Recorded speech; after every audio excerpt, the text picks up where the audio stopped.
কথা বলি, আপনারা সবাই আমাদের ভাই। জুলাইয়ের সাথে যদি গাদ্দারি করেন, আমার বাপেও আমার বাপ না, ঠিক। আমার মা আমার মা না, আমার সন্তান আমার সন্তান না, ঠিক।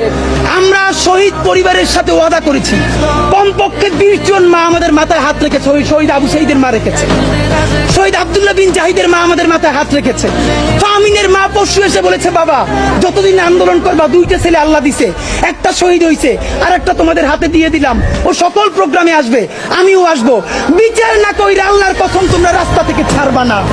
আমরা ওয়াদা করেছি, আমরা এই বিচার না দেখা হয়তো আমাদের লাশ যাবে আমাদের বাবা মায়ের কাছে, অথবা বাংলাদেশে গণহত্যার বিচার হবে, এর আগে আমরা ছাড়বো না। আমাদের এনসিপির ভাইদেরকে জিজ্ঞেস করি, জুলাই জনতাকে নিয়ে তোমরা একটা দল করতে পারো নাই কেন? জবাব দাও। কেন আজকে 2-3টা দল হইতেছে?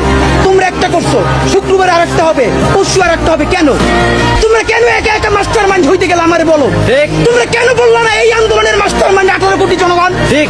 তোমরা কেন বলো না এই আন্দোলনের মাস্টার মাইন্ড সেই শহীদ আনাস, ওয়াসিম, মুগ্ধ, সকলে মাস্টার মাইন্ড, আমরা সবাই জুলাইয়ের খাদেম। নতুন শুরু করছে, কতদিন বলে এই আমার ইমাম, কতক্ষণ বলে ও আমার ইমাম, আমরা জানাই নেই।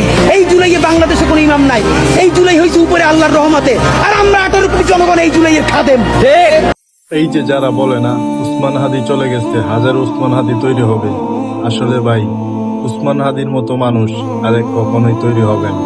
উসমান হাদির মতো তৈরি হতে গেলে বুকে কলিজা লাগে। উসমান হাদির মতো আসলেই তৈরি হওয়ার মতো মানুষ আমি দেখি না।